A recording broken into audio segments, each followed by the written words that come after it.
Hello everyone, स्वागत है आप सभी का एग्जाम गुरु यूट्यूब चैनल में। दोस्तों, आज के इस वीडियो में हम लोग एयरफोर्स वाई ग्रुप एग्ज़ाम 2021 के लिए रागा का मॉक टेस्ट सॉल्व करने वाले हैं। यह मॉक टेस्ट आपके एग्ज़ाम के लेटेस्ट पैटर्न पर बेस्ड है और बिल्कुल ऐसे ही प्रश्न आपसे एग्ज़ाम में भी पूछा जाएगा। सो आप लास्ट तक वीडियो को देखें और हमारे साथ क्वेश्चंस को सॉल्व करते चलिए। और जैसे ही वीडियो समाप्त हो तो आप हमें कमेंट करके बताइएगा कि आज आपने 30 में से टोटल कितने क्वेश्चंस सही किए हैं। और दोस्तों, अगर आप आज के मॉक टेस्ट का पीडीएफ डाउनलोड करना चाहते हो तो पीडीएफ आपको मेरे टेलीग्राम चैनल पर मिलेगा।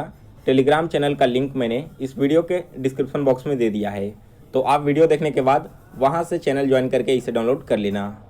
चलिए दोस्तों, अब आज का मॉक टेस्ट स्टार्ट करते हैं। तो देखो, सबसे पहला प्रश्न है, किसी संख्या के 7/8 और उसके दूने के बीच का अंतर 72 है तो वो संख्या क्या होगी। ठीक है, देखो सबसे पहले मान लो कि हमारी जो संख्या है वो क्या है, संख्या हमारी x है। तो अब प्रश्न में क्या कंडीशन दिया गया है कि उस संख्या का दूना यानी कि 2x और इस संख्या का 7/8 दैट मीन्स 7x/8, इन दोनों का जो अंतर है यानी कि माइनस करने पर वैल्यू 72 आना चाहिए। तो आपको बताना है कि वो संख्या क्या है, यानी कि हमें यहाँ से x का वैल्यू फाइंड करना है। तो आइए देखते हैं कैसे इसे फाइंड करेंगे।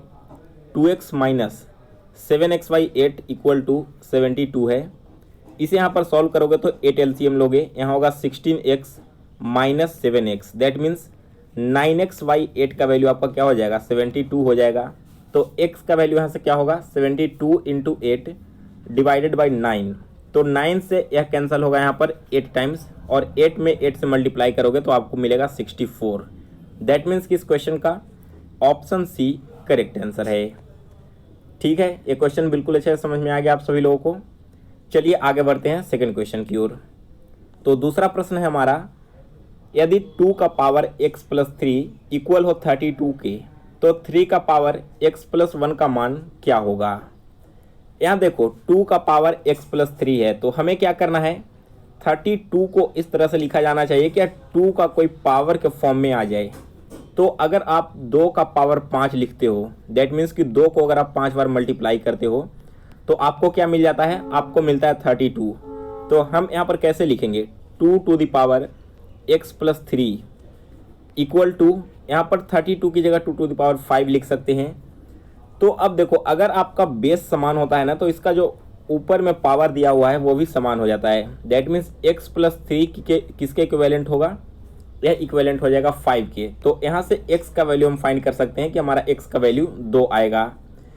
अब हमसे पूछा गया 3 to the power x plus 1 का मान, यानी कि 3 टू द पावर x की जगह 2 रख दो और 1 ऐड कर दो। तो 3 का पावर 3 क्या होता है, यह हो जाएगा 27। सो इस तरह से ऑप्शन ए इस क्वेश्चन का करेक्ट आंसर है। अब अगला प्रश्न देखो, 23 नंबर क्वेश्चन बहुत इंपॉर्टेंट है आपके एग्जाम के लिए। क्वेश्चन आप सभी ने देख लिया, अगर इसका वैल्यू 10 है तो आपको x का मान बताना है। देखो, इस क्वेश्चन को सॉल्व करने के लिए आपको क्या करना होगा, सबसे पहले नीचे वाले टर्म को लो, इसके ऊपर वाले सारे टर्म को भूल जाओ। नीचे में आपका है 5 प्लस 6/7, तो इसे सॉल्व करोगे यहाँ पर तो यह होगा 30 प्लस 7 यानी कि 37/6। अब इस 37/6 को क्या करोगे आप, यहाँ पर 3 प्लस ये वाला जो टर्म है ना 3 प्लस 4/36/7 जो भी आपका वैल्यू यहाँ पर आया लिख जाओगे। तो इस तरह से इसे सॉल्व करते करते आपको ऊपर की ओर बढ़ना है और लास्ट वाले टर्म में आपको x का वैल्यू फाइंड करना है। जैसे देखो, इसका सॉल्यूशन यहाँ पर है। सबसे पहले क्या किया गया वो देखो, नीचे वाले टर्म को किया गया 30 प्लस 7/6। अब इसके बाद से ये जो 37/6 आया ना, इसे क्या कर दिया गया 3 प्लस 24/37। तो इसी तरह से हर एक टर्म को आपको सॉल्व करके ऊपर की ओर बढ़ते जाना है और लास्ट में जब आपका x बचेगा तो इस तरह से आप x का वैल्यू यहाँ से फाइंड कर सकोगे। तो इस क्वेश्चन का करेक्ट आंसर आएगा आपका कुछ इस तरह से फ्रैक्शन में। आप खुद से एक बार इस क्वेश्चन को प्रैक्टिस करके देख लेना। यहाँ पर स्क्रीन ज़्यादा बड़ा नहीं है जिसके कारण से मैं आपको इसका सॉल्यूशन करवा नहीं पाऊंगा। चलिए आगे बढ़ेंगे अब अगले प्रश्न की ओर। तो हमारा अगला क्वेश्चन है क्वेश्चन नंबर 24। P और Q की वर्तमान आयु का अनुपात 5:3 है। 4 वर्षों के बाद उनकी आयु का योग 40 वर्ष है, तो Q की वर्तमान आयु क्या होगी। देखो, वर्तमान आयु में दोनों का अनुपात क्या है, 5 है और 3 है। तो मानकर चलो कि अभी उनकी उम्र है 5x और दूसरे की उम्र है 3x। अब क्या कंडीशन दिया गया है कि आज से 4 वर्ष बाद, यानी कि आज से 4 वर्ष बाद इसमें हम अगर 4 ऐड कर देते हैं और इसमें भी 4 ऐड कर देते हैं तो दोनों की जो आयु है इसका योग 40 वर्ष के बराबर होगा। इन दोनों की आयु का योग अगर हम निकाल दें तो ये हमारा 40 वर्ष के बराबर होना चाहिए। तो देखो 5x प्लस 3x क्या होगा, टोटल 8x हो जाएगा, प्लस 4 और 4 क्या होगा, 8x प्लस 8 इक्वल टू 40। तो यहाँ से 8x का वैल्यू क्या आ जाएगा 32 और x का वैल्यू यहाँ से 4 आ जाएगा। अब आपसे देखो पूछा क्या गया कि q की वर्तमान आयु क्या है, तो p की वर्तमान आयु थी 5x और q की वर्तमान आयु थी 3x।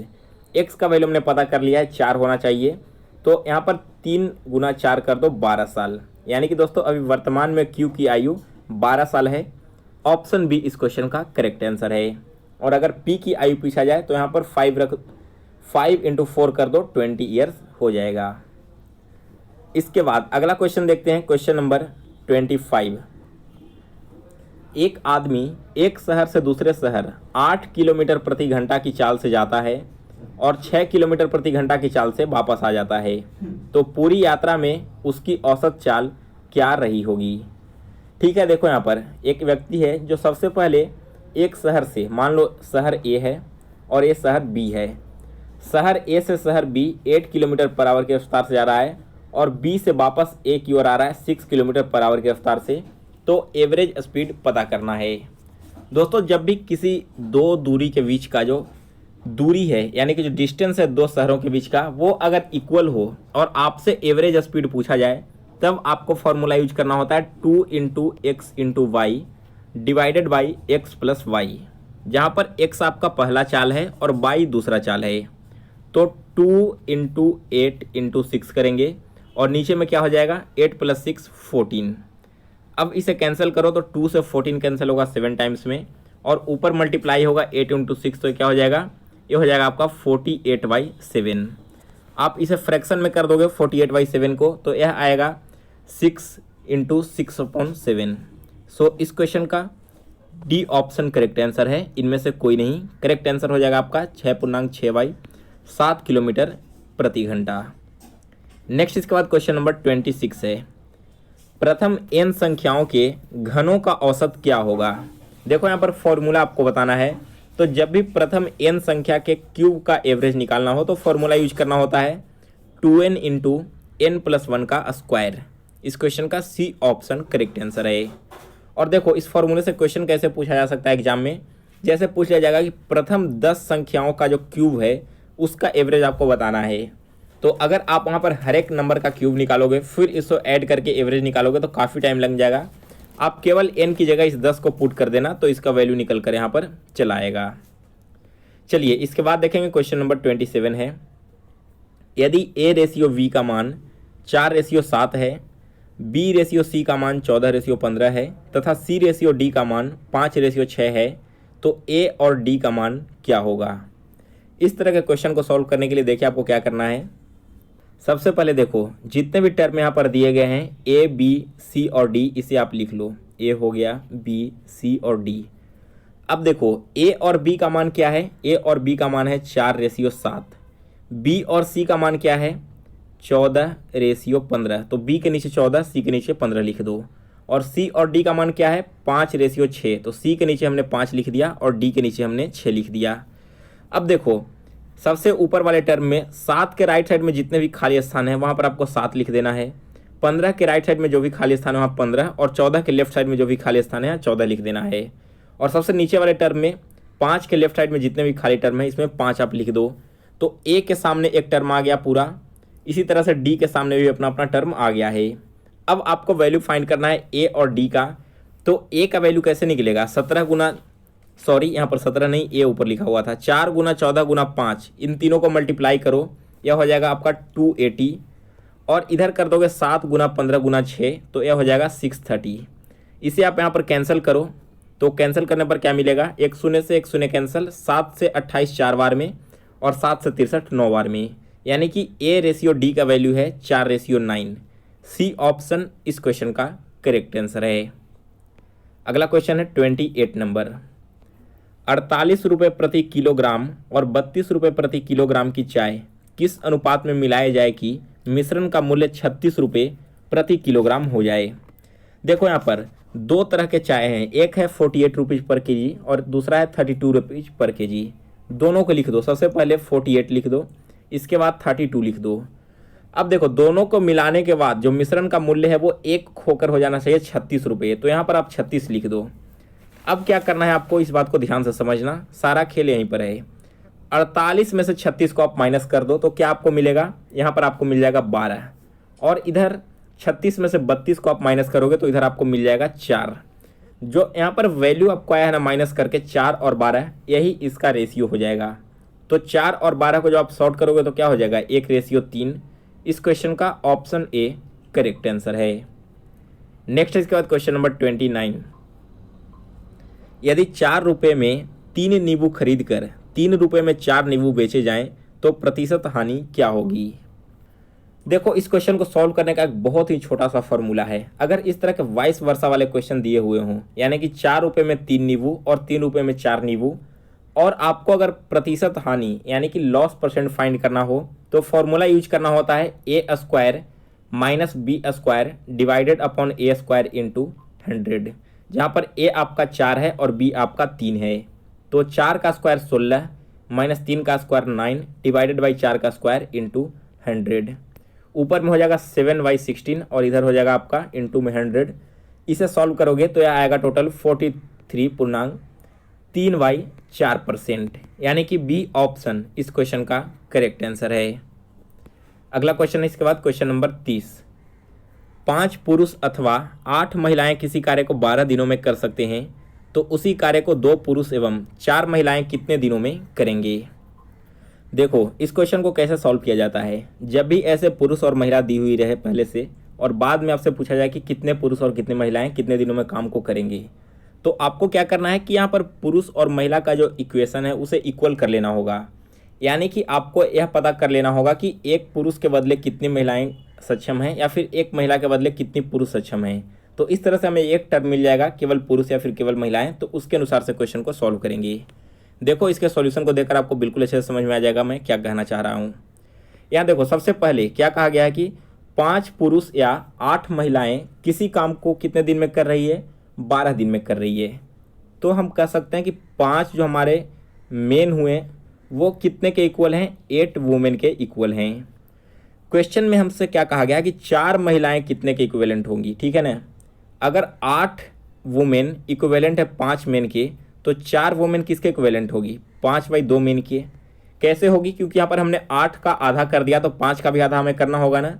तो इस तरह से हमने पता कर लिया कि अगर 4 वुमेन जितना काम कर सकती है उतना ही काम 5/2 मेन कर सकते हैं। तो हमारा काम तो यहीं पर हो गया। देखो 4 महिला और 2 पुरुष का वैल्यू निकालना था। 4 महिला का वैल्यू हमें ऑलरेडी पता चल चुका है 5/2 पुरुष, ठीक है। 5/2 पुरुष 4 महिला की जगह हमने लिख दिया, और कितना 2 पुरुष, और इन दोनों को मिलकर काम को करना है। तो टोटल पुरुष यहाँ पर क्या हो जाएंगे, 5 + 4, यानी कि टोटल 9/2 पुरुष इस काम को कितने दिन में कंप्लीट करेंगे, यही हमें पता करके फाइनली बताना है। अब वापस से पहले वाले लाइन में आ जाओ। अगर 5 पुरुष किसी काम को 12 दिन में कर सकते हैं तो एक पुरुष इसी काम को कितने दिन में करेंगे, 60 दिन में कर लेंगे। हमें करना कितने दिन में है, कितने पुरुष को है, 9/2 पुरुष को ना। तो अगर एक पुरुष किसी काम को 60 दिन में कर रहा है तो 9/2 पुरुष इस काम को कितने दिन में करेगा, इस काम को करेगा 60/9/2, दैट मीन्स 9 नीचे रह जाएगा और 2 ऊपर चला जाएगा, तो यह हो जाएगा 120/9 दिन में। अब इसका अगर आप फ्रैक्शन निकालोगे तो यह आएगा 13.1/3। इस क्वेश्चन का सी ऑप्शन करेक्ट आंसर है। तो यहाँ पर आपने इस क्वेश्चन को बिल्कुल अच्छे से समझ लिया होगा। अगर क्वेश्चन समझ में नहीं आया तो वीडियो को रिवाइंड करके और फिर से यहाँ पर देख लेना। वीडियो में आगे बढ़ने से पहले दोस्तों, एयरफोर्स और नेवी एग्जाम 2021 के लिए एक बहुत ही इंपॉर्टेंट कंप्लीट जीके का ई बुक तैयार किया गया है। इस ई बुक में सारे टॉपिक वाइज क्वेश्चंस इंक्लूडेड हैं और वैसे ही क्वेश्चन इंक्लूड किए गए हैं जो डायरेक्टली आपके एग्जाम में पूछे जाएंगे। तो अगर आप एक बार इस ई बुक को पढ़ लेते हो तो जीके के लिए आपको कहीं से भी और कुछ पढ़कर जाने की जरूरत नहीं पड़ेगी। साथ ही दोस्तों आपको यहाँ पर लास्ट में प्रीवियस ईयर के 2 साल का क्वेश्चन पेपर भी देखने को मिल जाएंगे जो एयरफोर्स वाई ग्रुप एग्जाम में पूछा गया था। तो इससे भी आपको काफ़ी हेल्प मिलने वाली है आप सभी लोग इस ईबुक को एक बार ज़रूर पढ़िए। वीडियो देखने के बाद आप इसे डाउनलोड कर लेना। डाउनलोड करने का लिंक मैंने वीडियो के डिस्क्रिप्शन बॉक्स में दे रखा है। चलिए अब मॉक टेस्ट में आगे बढ़ते हैं। देखिए 31 क्वेश्चन है, निम्नलिखित विकल्पों को यदि शब्दकोश के अनुसार यानी कि डिक्शनरी के अनुसार सजाया जाए तो तीसरा शब्द कौन सा होगा। सबसे पहले देखो ई यू टी, ये तीन चीज़ें तो सभी में कॉमन है। अब टी के बाद हमें देखना क्या आ रहा है, तो ऑप्शन डी और ऑप्शन ए में एच आ रहा है, यानी कि पहला या दूसरा नंबर पर ए दोनों होना चाहिए। टी के बाद एच है, ए है, एन है, दोनों ही वर्ड में, लेकिन एन के बाद यहाँ आई है और यहाँ ए है। दैट मीन्स कि पहले चौथा टर्म आएगा, उसके बाद पहला टर्म आएगा।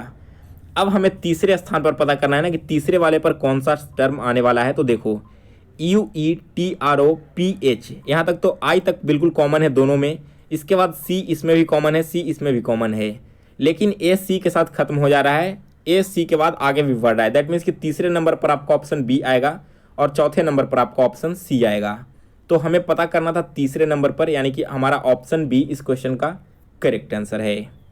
नेक्स्ट है क्वेश्चन नंबर 32, निम्नलिखित मैट्रिक्स में प्रश्न चिन्ह के स्थान पर क्या आएगा। आपको बताना है कि साइड लोअर वाले बॉक्स में कौन सा डिजिट यहाँ पर आने वाला है। तो देखिए अगर आप इस टेबल को ध्यान से देखोगे तो सबसे पहले इस वाले रो को ध्यान से देखो। पहले वाले टर्म और तीसरे वाले टर्म को जोड़ दो, 9 + 5 क्या होता है, यह जोड़कर आपको मिलेगा 14, और इस 14 में से बीच वाले टर्म यानी कि 7 को माइनस कर दोगे तो आपको नीचे वाला टर्म यहाँ पर मिल जा रहा है। इसी तरह से देखो 8 और 9 को ऐड करोगे तो आपको मिलेगा 17, और 17 में से अगर आप 4 माइनस कर दोगे तो नीचे वाला टर्म यानी कि 13 आपको मिल जाएगा। तो इस बॉक्स के स्थान पर क्या आएगा, 5 और 7 दोनों को ऐड करेंगे तो हमें मिलेगा 12, और 12 में से अगर हम 2 को माइनस कर देंगे तो मिलेगा 10, यानी कि इस क्वेश्चन का सी ऑप्शन करेक्ट आंसर है। अगला क्वेश्चन देखो 33 नंबर, यदि नसबंदी को नोटबंदी कहें, नोटबंदी को मनरेगा कहें, मनरेगा को नाबार्ड कहें तथा नाबार्ड को आधार कहें तो ग्रामीण मजदूरों को जिसमें रोजगार मिलता है उसे क्या कहते हैं। सबसे पहले समझो, ग्रामीण मजदूरों को रोजगार कहाँ मिलता है, इन्हें रोजगार मिलता है मनरेगा में। मनरेगा का उद्देश्य ये है कि गरीब जितने भी मजदूर हैं उन सभी को रोजगार उपलब्ध करवाया जाए। तो हमें पता फाइंड करना होगा मनरेगा कहाँ पर लिखा गया। देखो मनरेगा यहाँ पर है ना, और मनरेगा को बोला क्या जा रहा है, इसे बोला जा रहा है नाबार्ड। तो हमारा जो करेक्ट आंसर होगा ना वो मनरेगा नहीं होगा, यहाँ पर नाबार्ड होगा। जो आपका टर्म करेक्ट है उसे क्या बोला जा रहा है इस पर डिपेंड करता है आपका आंसर, ना कि आपका रियल में क्या आंसर होने वाला है। उसी तरह से अगर नोटबंदी की तरह कोई बात होती तब हम उसका टिक आउट मनरेगा करते हैं, क्योंकि नोटबंदी को क्या कहा जा रहा है यहाँ पर, मनरेगा कहा जा रहा है। तो इस चीज़ को ध्यान रखिएगा, बहुत सारे छात्र इसमें कन्फ्यूज हो जाते हैं। चलिए आगे बढ़ेंगे अगले क्वेश्चन की ओर। 34 क्वेश्चन है, यहाँ पर आपको खाली स्थान की जगह पर बताना है कि कौन सा डिजिट आने वाला है। ठीक है, देखो इस टर्म को कैसे आगे बढ़ रहा है। सबसे पहले मैं यहाँ से लिखना स्टार्ट करता हूँ। पहला टर्म है आपका जी, इसे साइड में रख दो।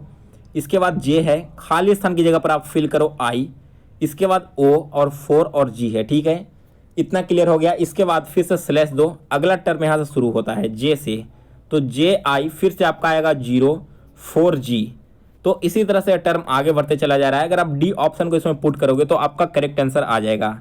जैसे देखो जी, जे के बाद आपका आ गया आई, आई के बाद क्या है 4 जी है। ठीक है, 4 जी है। जी के बाद फिर से क्या आएगा, जी के बाद ओ आएगा, एक जी के साथ यहाँ पर ओ आएगा और एक जे के साथ आई आएगा। तो इसी तरह से सारे बॉक्स को अपन फिल करना, डी ऑप्शन करेक्ट आंसर हो जाएगा इस क्वेश्चन का। अगला क्वेश्चन देखो 35 नंबर, श्रृंखला का अगला चित्र उत्तर आकृति में से चुनिए। ठीक है, यहाँ पर देखो 35 क्वेश्चन में क्या हो रहा है। सबसे पहले वाले टर्म में जो फिगर है, दूसरे वाले टर्म में क्या हो रहा है, इसका आधा बढ़ जा रहा है। जो इस तरह का एक फिगर बनाया हुआ ना, इसका हाफ पार्ट इसमें इंक्रीज कर गया है। इसके अगले पार्ट में क्या हो रहा है, एक इंक्रीज कर रहा है, यानी कि हाफ का दुगना। फिर इसके बाद तीसरे वाले पार्ट में है 1.1/2 हो रहा है, यानी कि 3/2 आगे बढ़ रहा है। वाला जो पंखुड़ी है इस तरह से। तो अगला जो टर्म आपका आएगा वो क्या आएगा, एक आधा था, एक था, 1.5 आया, तो अगला टर्म आपका 2 बढ़ने वाला है, यानी कि इस तरह की 2 एक्स्ट्रा पंखुड़ियाँ इसमें ऐड हो जाएगी। तो इस तरह का केवल एक ही फिगर है, वो है आपका फिगर डी। तो डी ऑप्शन इस क्वेश्चन का करेक्ट आंसर है। अगला क्वेश्चन देखिए 36 नंबर, लुप्त चित्र विकल्पों में से चुनिए। ठीक है, यहाँ पर क्वेश्चन 2 तरह के हैं, देखिए यहाँ पर। और 4 यहाँ पर ऑप्शंस दिए गए हैं, आपको बताना है कि अगले वाले टर्म में यहाँ पर कौन सा फिगर आने वाला है। देखिए सबसे पहले ध्यान दो कि ये फिगर कैसे मूव कर रहा है। इसके लिए मैं कुछ एक ग्राफ बनाता हूँ। पहले आपका फिगर इस वाले बॉक्स में कहाँ था, नीचे की ओर था। जो दूसरे वाले बॉक्स में कहाँ चला गया है, दूसरे वाले बॉक्स में चला गया है इधर की ओर। दैट मीन्स कि यह कितना मूव किया है, यहाँ पर टोटल मूव किया है 45 डिग्री। इसके बाद तीसरे वाले में हमें कितना मूव कराना होगा ताकि चौथे वाले फिगर में इस तरह का बने। तो देखो अगर हम 45 का 90 डिग्री मूव करवाते हैं इस फिगर को, तो यह ऊपर की ओर चला जाएगा, यानी कि यहाँ पर ऊपर आ जाएगा 90 डिग्री मूव करके। और 90 डिग्री के बाद अगला कितना मूव करना चाहिए इस हिसाब से 135 डिग्री। तो इसे 135 डिग्री घुमा कर देख लो, अगर आपका इस तरह का फिगर आ रहा है तो यह बिल्कुल करेक्ट है। 90 डिग्री मूव करके यहाँ आएगा और 45 डिग्री नीचे की ओर। देखो फिगर आपका बिल्कुल नीचे की ओर आ रहा है ना, दैट मीन्स 135 डिग्री मूव किया है। तो हम कह सकते हैं कि पहले हमारा फिगर 45 डिग्री मूव किया, फिर 90 डिग्री करेगा और इसके बाद 135 डिग्री किया। तो इस क्वेश्चन का ऑप्शन ए करेक्ट आंसर है। अगला क्वेश्चन देखिए 37 नंबर। यहाँ पर आपको संबंध स्थापित करना है। ठीक है, देखिए यहाँ पर जॉर्ज बुश, डोनाल्ड ट्रंप और बराक ओबामा ये सारे के सारे अमेरिका के प्रेसिडेंट हैं, यूएसए के प्रेसिडेंट हैं। लेकिन देखना इनमें डिफरेंस क्या है। जो डोनाल्ड ट्रंप हुए, इनसे पहले जो राष्ट्रपति थे जॉर्ज बुश, वे क्या थे, दोनों एक ही पार्टी से बिलोंग करते थे। वो था आपका रिपब्लिकन पार्टी। यानी कि रिपब्लिकन पार्टी के डोनाल्ड ट्रंप बनने से पहले जॉर्ज बुश इस पार्टी के तौर पर प्रेसिडेंट बन चुके हैं। उसी तरह से जब बराक ओबामा, जो कहाँ से बिलोंग करते हैं, डेमोक्रेटिक से, ठीक है, इनसे पहले कौन राष्ट्रपति थे, इनके पहले राष्ट्रपति थे बिल क्लिंटन यहाँ पर। सो इस तरह से इस क्वेश्चन का बी ऑप्शन करेक्ट आंसर है। अगला क्वेश्चन है 38 नंबर। यहाँ पर देखो किसी कूट भाषा में गुना को प्लस कहा जाए, माइनस को डिवाइड कहा जाए, डिवाइड को माइनस कहा जाए और प्लस को गुना कहा जाए, तो इस इक्वेशन का वैल्यू क्या होगा। चलिए सारे साइन को यहाँ पर चेंज करते हैं और फिर इसके वैल्यू को निकाल कर देखते हैं क्या आने वाला है। तो देखो क्या है, सबसे पहले 7 + 22, लेकिन प्लस को हम क्या लिखते हैं, प्लस को यहाँ पर गुना लिखा गया है ना, तो हम लिखेंगे 7 × 22। इसके बाद -11 है, लेकिन माइनस को डिवाइड कहा जाता है तो यहाँ पर डिवाइड बाई 11 लिख देंगे। फिर है डिवाइडेड बाई 6, डिवाइड को कहा गया माइनस, तो हमें -6 कर देंगे। और इंटू 23 है, लेकिन इंटू को प्लस कहा गया तो यहाँ पर 23 कर देंगे। अब देखो 11 से 22 कटेगा 2 बार में, और 7 से 2 में आप मल्टीप्लाई करोगे तो 14 हो जाएगा। 14 - 6 + 23 और 14 को ऐड करो तो यह कितना हो जाएगा 20 + 10 30 और 7 37 में से 6 को आप माइनस करोगे तो टोटल आएगा 31। सो इस क्वेश्चन का ऑप्शन डी करेक्ट आंसर है। करेक्ट आंसर यहाँ पर क्या होगा, 31 हो जाएगा। नेक्स्ट आपका है क्वेश्चन नंबर 39। तो देखो एक क्वेश्चन मैं आप लोगों को टास्क के लिए दे देता हूँ। यहाँ पर रिलेशन वाले क्वेश्चन है, बिल्कुल आसान है और आप इसे खुद से रिलेट करके भी सॉल्व कर सकते हो। 39 क्वेश्चन को आप जल्दी से सॉल्व करो वीडियो को रोक करके, और कमेंट बॉक्स में सारे लोग बताना जितने भी लोग अभी इस वीडियो को देख रहे हो। चलिए आगे बढ़ते हैं अगले क्वेश्चन की ओर। 40 क्वेश्चन है, किसी कूट भाषा में र्यूड को इस प्रकार लिखा जाता है तो LPGA को क्या लिखा जाएगा। समझिए र्यूड को ऐसे क्यों लिखा जा रहा है। यहाँ पर हम दोनों टर्म लिख देते हैं, RUD और E है, और इधर देखो दूसरा टर्म आपका क्या है, PWB है और G है। अब अगर आप यहाँ पर देखो ध्यान से, R में अगर आप क्या करोगे, -2 कर दोगे तो आपको क्या मिल जाएगा, -2 करने पर आपको मिलेगा P। R में से 2 माइनस करके देख लो। इसी तरह से अगर आप U में 2 ऐड कर दोगे तो आपको क्या मिलेगा, W मिल जाएगा। वापस से अगर आप D में से 2 माइनस करोगे तो आपको B मिलेगा, और E में से अगर आप 2 प्लस कर दोगे तो आपको मिलेगा यहाँ पर क्या, इसे ऐड करने पर G मिल जाएगा। तो LPGA का कोड भी हम लोग कुछ इसी प्रकार से करेंगे। देखो LPGA, सबसे पहले हमें क्या करना है, 2 माइनस करना होगा ना, तो L में से 2 माइनस करने पर आपको मिलेगा J, P में 2 ऐड करने पर आपको मिलेगा R, G में 2 माइनस करने पर E और A में 2 ऐड करने पर C। तो आपका कोड हो जाएगा JREC। ऑप्शन बी इस क्वेश्चन का करेक्ट आंसर है। अगला क्वेश्चन देख लो 41 नंबर। ऋग्वेद में कितने मंडल हैं। दोस्तों ऋग्वेद में टोटल मंडल कितने हैं, यह क्वेश्चन मैंने आपको पहले भी करवाया है। यहाँ पर टोटल 10 मंडल हैं। सो इस क्वेश्चन का बी ऑप्शन करेक्ट आंसर है।